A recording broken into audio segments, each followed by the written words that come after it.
Danger Dolan. The way they approached the trailer for this expansion was pretty tops, honestly. Because they left a lot of questions. I think that's the best way to go about it. It's like, as soon as you see a trailer, if you're begging to see, the answers to some of the questions you have, then you've done it right. Oh, Whereas yeah. if you answer everything, then it's like people aren't gonna care much. Well, what I do have to say about Mist, it wasn't the perfect expansion. I mean, they overdid it with the daily quest, and there were a couple of things that I was like, okay, this just sucks. But overall, it was a good expansion. Before people get me wrong and they're like, oh my god, Mist sucked. No, it was good, wasn't perfect. And for Warlords of Draenor, to be honest, when I was recollecting all this information and making all my Warlords of Draenor video, in my opinion, it felt like they either left out a whole bunch of information at BlizzCon, or this is it. Because if you break it down, really what they've announced was garrisons, what we're going to do at the introduction, and that's about it. What do you mean in terms of new features? Yeah, as in terms of, with Mr. Pandaria they announced, okay, we're going to make pandas and monks and raids and yada yada yada. What did they really announce this time as in new content and new features? They've announced Warlords of Draenor and they've announced garrisons. I'll have to bring up the Warlords page, but they're kind of expanding on what they're doing now. Like they promised a whole new, like they can't really showcase that new questing system that they were touting. They're like, it's going to be completely different. It's going to be just like Timeless Isle. So I guess, even when I played it at BlizzCon, I found it felt very similar to what we're playing now. I mean, the only things I really noticed that were different were, the tones of the new zones, which is just phenomenal. I'll be honest, that looked really nice. Yeah, they were talking about really getting a feeling in each zone. Did you sense that there was really a feeling behind it? Yeah, I mean, you take like one step into I think it's the Temple of Karabor, which is going to be the Black Temple, and it just like blew me away, like instantly. Like they've done it so that it feels like you're in like a battle the instant you start. It's kind of like when you step in through the Dark Portal and you've got all those demons fighting. It was kind of like that with orcs. There were just orcs everywhere. Like there's just complete mess of just these orcs all over the place. There were orcs hanging from these like giant hooks.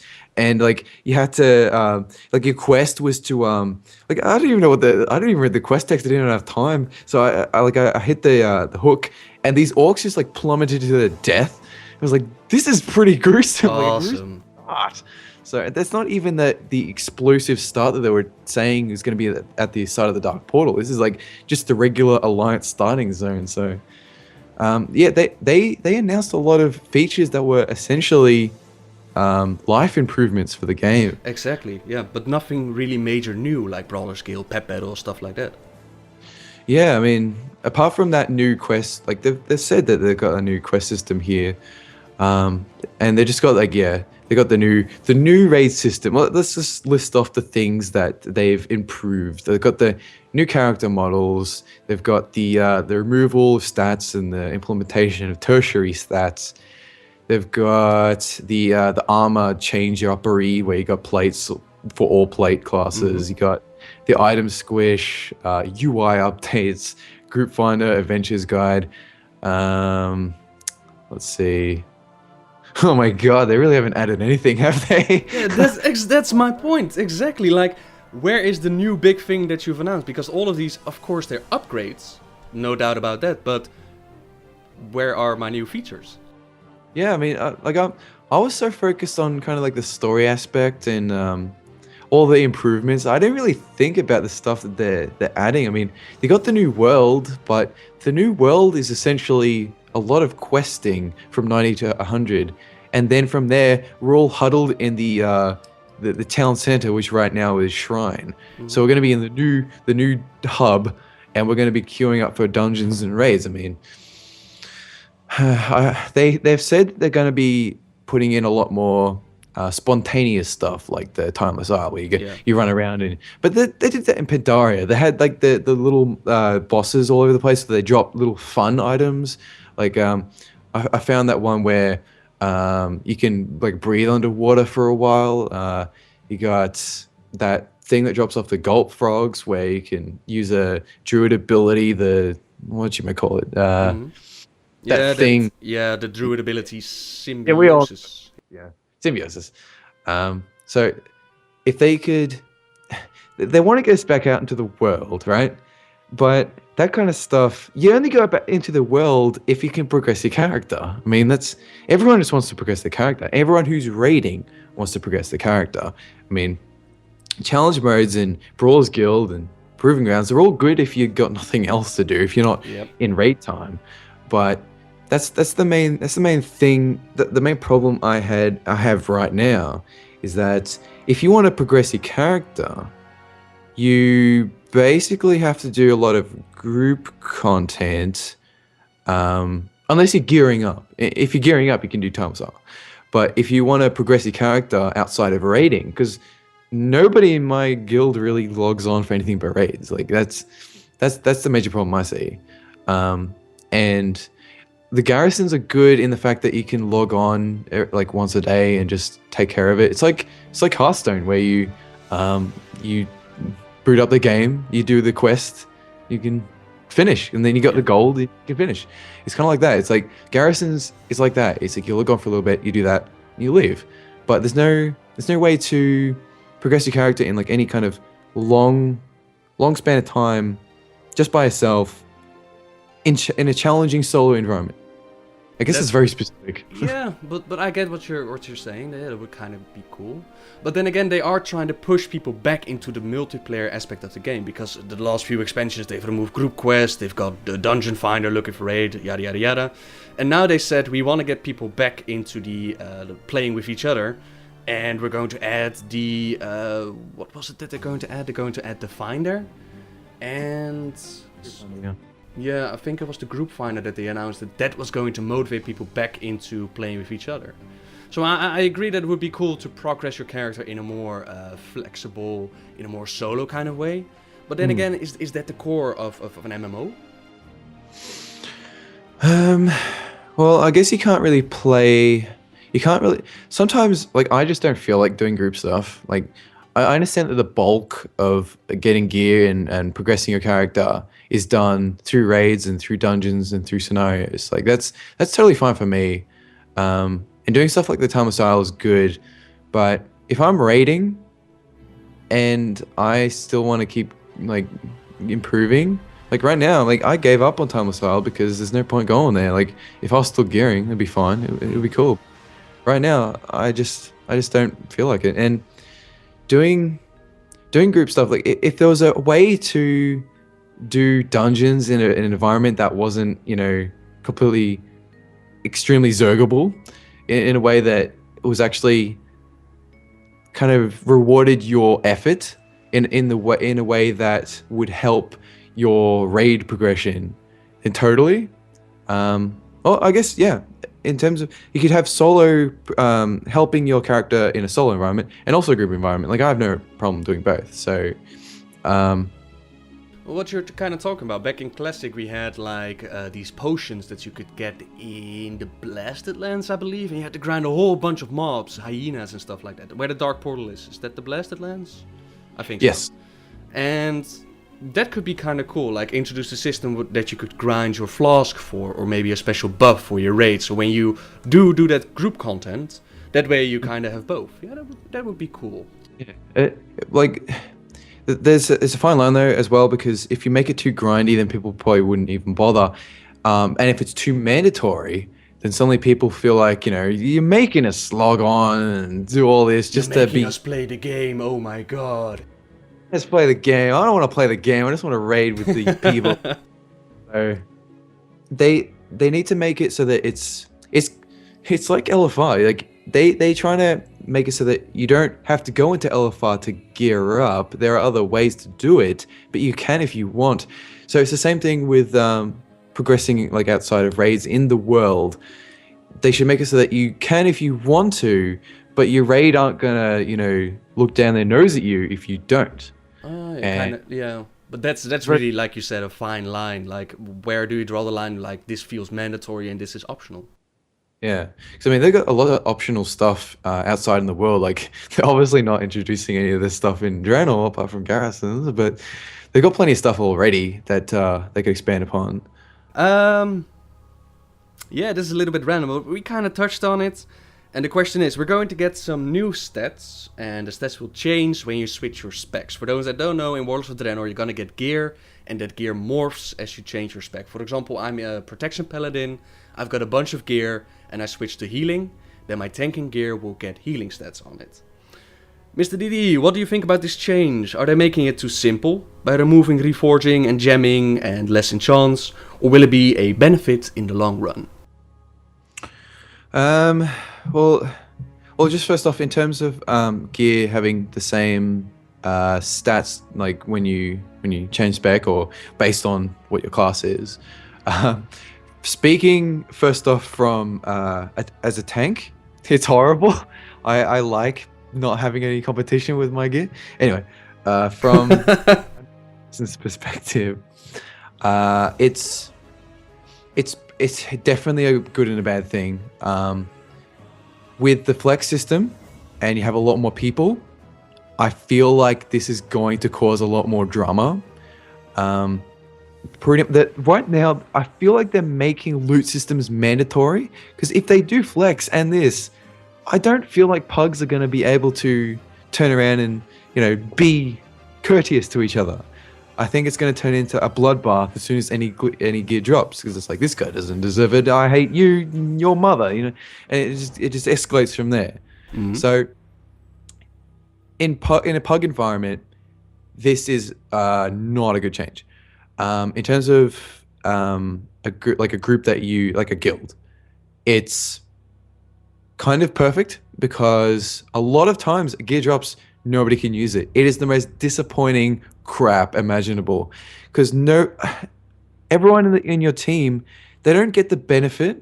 Like when you get gold from a fail bag, you get a benefit, you get gold. When a gear drops and it's sharded, half the time you don't even see anything from that. Yeah. Maybe the guild master will put the money in the guild bank, maybe he'll put it in his pocket, maybe he'll just give the shard to someone else. You have no idea what happens to that piece of gear. Whereas now, it's kind of good. So yeah, it's good and a bad thing based on the group. Well, yeah, I never thought about the loot drama that's going to cause, because obviously you're going to have multiple people aiming for the same gear, that's true. But then again, loot drama is loot drama. I mean, even if these changes are not implemented and a weapon drops that multiple classes need, and they can't be civilized about it, you'll still have the loot drama behind it. So does that change really amplify that? I mean, if you take a group with you, even if it's a pug, you need to know. That's why they've chosen to go with the original loot system, because they envision people being able to manage the loot themselves instead of LFR, where it just drops into your bags. They envision that people can manage that. So, yeah, I'm not so sure about that one. Yeah, I mean, they would always envision like the best scenario, like people will be fine, people will get along with each other, it'll be fun. But then you get into a pug, you even get one pug in your guild team. If that pug has an ego or is gear obsessed, that's gonna bring your whole team down. As soon as any gear drops that is for their class, and they make a big deal out of it, it has a rippling effect, always. If they set it up beforehand so that, even when they set it up beforehand so that, the raid leader hands out the loot based on his preference or loot counts or whatever, it's a way for the drama to unfold easier. It's not necessarily that it will happen. Mm-hmm.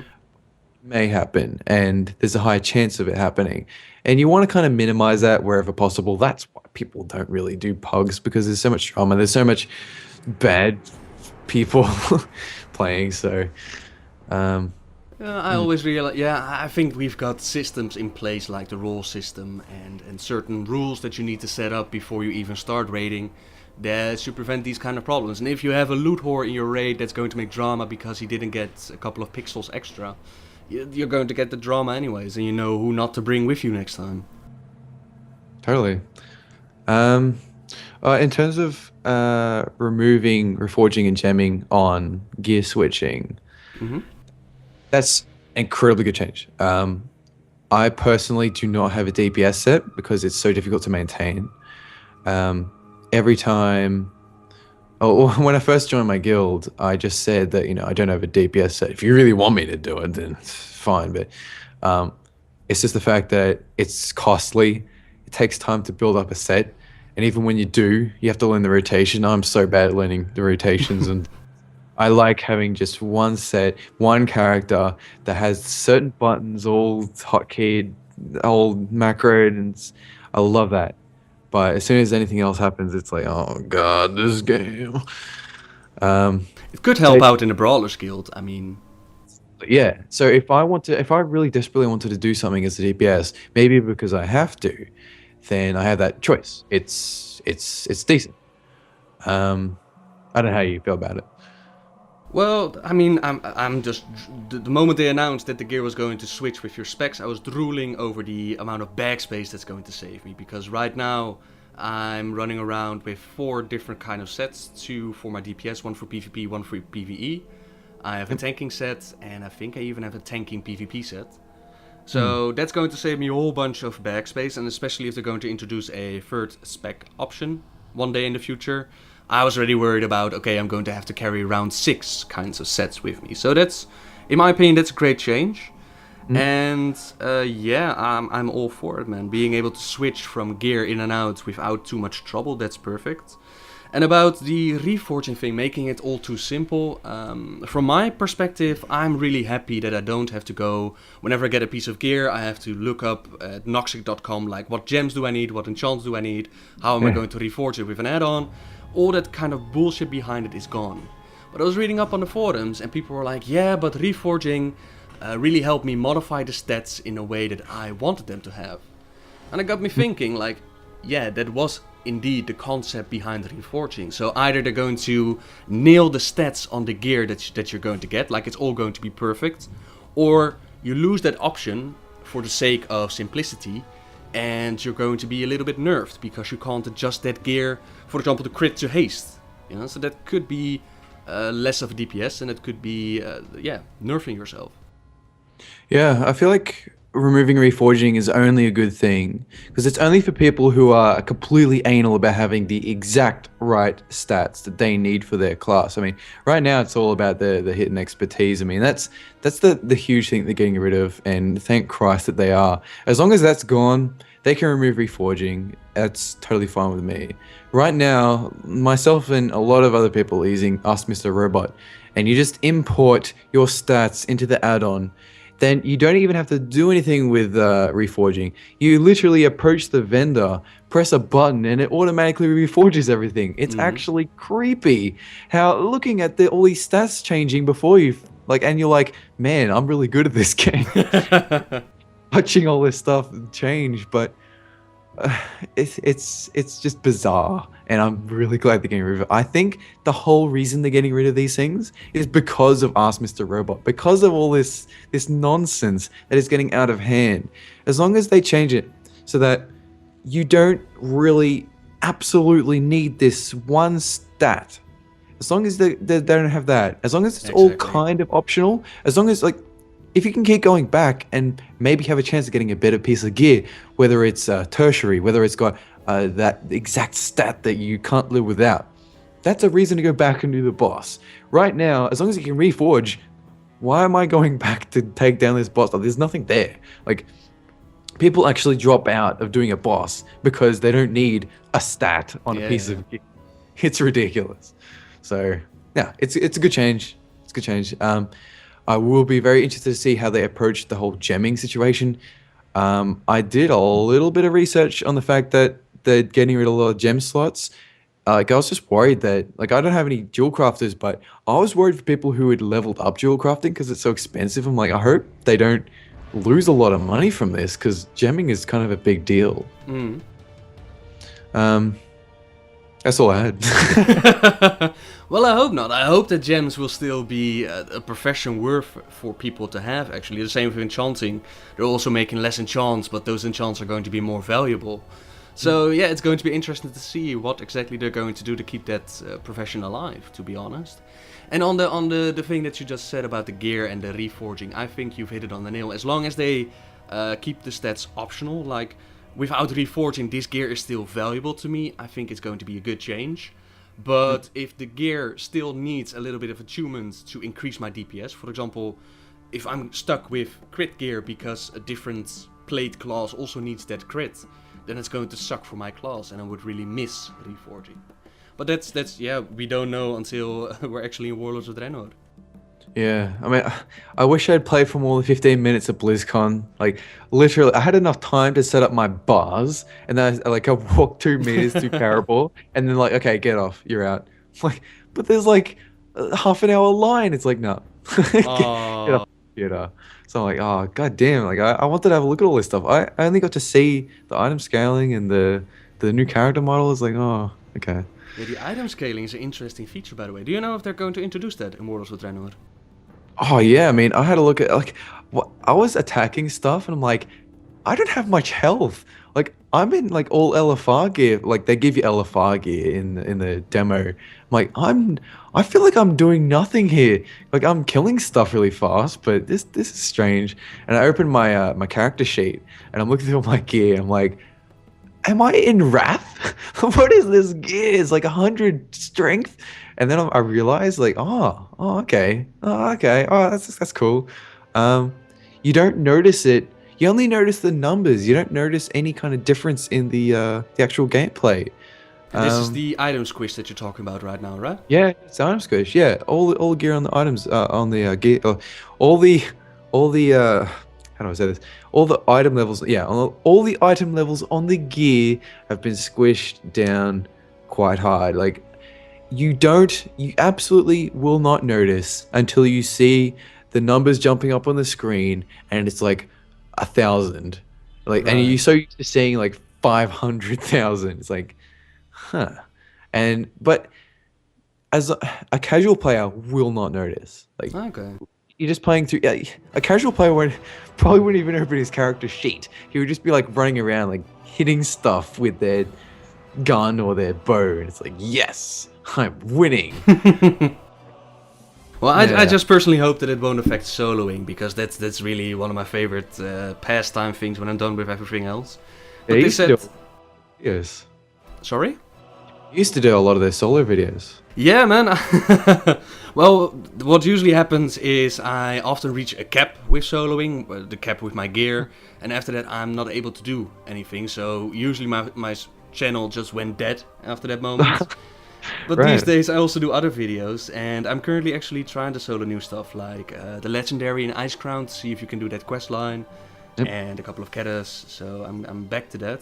So I really hope that they're not going to influence that at all. But I was wondering the scaling that we've seen in the dungeons, like they're going to scale your gear back to what the dungeon originally was. Do you remember if they're going to add that to Worlds of Draenor, or didn't they talk about it?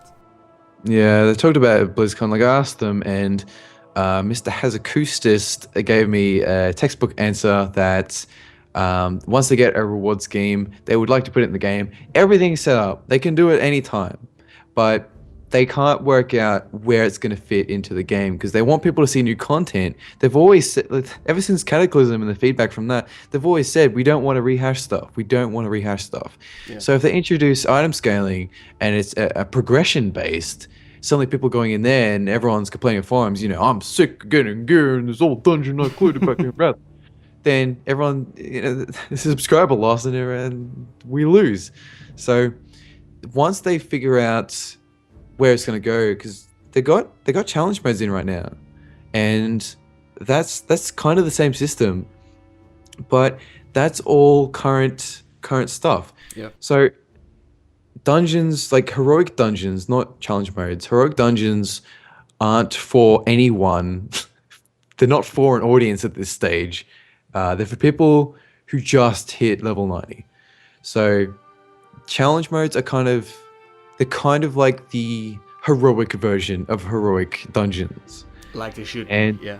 yeah, and any kind of scaling for old dungeons wouldn't really gel with that, because it's like, okay, if we're gonna add this humongous pool of older dungeons to challenge modes, then I feel like we feel like we're not really, there's no point putting effort into these new challenge modes if we just got 5,000 other ones on standby. So Yeah, to that point I'd agree. That would be definitely rehashing content, but you could also use it to, for example, if you have a low-level friend who just entered the game, you could team up with him, go to the dungeon, and actually play as if you were on his level. yeah, totally. Right now, like, it's just a case of someone's leveling up. Someone's leveling up. If you get a group of friends and you all say, okay, we're going to level from level 1, and one of these people happens to level overnight, and suddenly you're out of their level range, it's like, well, I'm going to stop playing with that person. Cause You were that person, were you not, Danger Dolan? You were that guy. Maybe at one point, but this. Yeah, I mean, should they introduce character scaling, not just for dungeons, but character scaling in general, just like they do for, I think it's a Rift, where they make it so you can go back and go with low-level people. Whether or not they should do that and dungeons or just dungeons, if they make it so that you have item scaling for just dungeons, and obviously they need to work out an incentive for max level players to go back and do it, apart from helping your friends. I think, honestly, like personally, I think that's just enough. That's enough incentive. It just depends on how much work it is. It really depends if they do that, if they do dungeon scaling for characters, are people just going to be in dungeons now? Are people just going to level in dungeons with their friends? Are they not going to go back out into the world leveling up? Because I kind of foresee that happening. I kind of see people on max level characters helping their friend level up, and like their friends gets to max level, and it's like, well, I managed to get through the entire game without doing a single quest. That's good. That's true, but then again, that's already happening. I mean, the questing experience right now, it's blitzing, man. You can be done in a day or two, and you only see half the zones with all the heirlooms and guild perks and stuff like that. Well, it's difficult to generalize about every single player. I mean, like they said, like most people don't raid, even though, like, I personally can't imagine everyone not raiding. Like at one point when in vanilla, I wasn't raiding, but that's only because I was a complete noob and I didn't know what I was doing.